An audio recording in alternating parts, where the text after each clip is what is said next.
Guys, ഈ 179 രൂപയുടെ hot wheels mini കൂപ്പറിന് ഒരു സ്റ്റോറി ഉണ്ട്. ഈ വണ്ടി കാണുമ്പോൾ നിങ്ങൾക്ക് ഒരു ചെറിയ ക്യൂട്ട് കാറായിട്ട് തോന്നും, പക്ഷേ ഇതൊരു ലെജൻഡറി കാറാണ്. 1959 ഈ മിനി കൂപ്പർ എന്ന് പറഞ്ഞ കാറ് ജസ്റ്റ് സിറ്റി യൂസിന് വേണ്ടി മാത്രം ഉണ്ടാക്കിയ ഒരു കാറായിരുന്നു. സോ വെറും ഒരു സിറ്റി കാറായിരുന്നു ഈ കാറിന് ഫേസ് മാറ്റി തന്നെ ഈ ഒരു പെർട്ടിക്കുലർ കാറാണ്. 1960s അവർ ആദ്യമായിട്ട് മിനി കൂപ്പർ കാറ് ചെറിയ ഡിസൈനൊക്കെ മാറ്റിയിട്ട് അവർ സ്പോർട്സ് മോഡലായിട്ട് ഇറക്കി. ആ ഒരു പെർട്ടിക്കുലർ മോഡലാണ് ഇത്. ഈ ഒരൊറ്റ കാർ വെച്ചിട്ട് അവർ 3 വർഷം റാലി റേസിംഗ് ജയിച്ചു. 1964, 65, 67 3 പ്രാവശ്യത്തെയും മോണ്ട കാർലോ റേസിംഗ് 3 ജയിച്ച കാറാണത്. അത് മാത്രമല്ല 1969 ഇറ്റാലിയൻ ജോബ് എന്ന് പറഞ്ഞ മൂവിയിലും ഈ കാറാണ് യൂസ് ചെയ്തിരിക്കുന്നത്.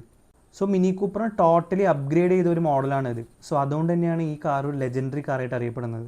എൻ്റെ കയ്യിൽ 2 മിനി കൂപ്പർ ബാക്കിയുണ്ട്. സോ നമ്മുടെ വാട്സപ്പ് ഗ്രൂപ്പിൽ ഈ വീക്കെൻഡിന് 179 റുപ്പീസിന് നമ്മൾ ഈ കാർ ഇടുന്നതായിരിക്കും.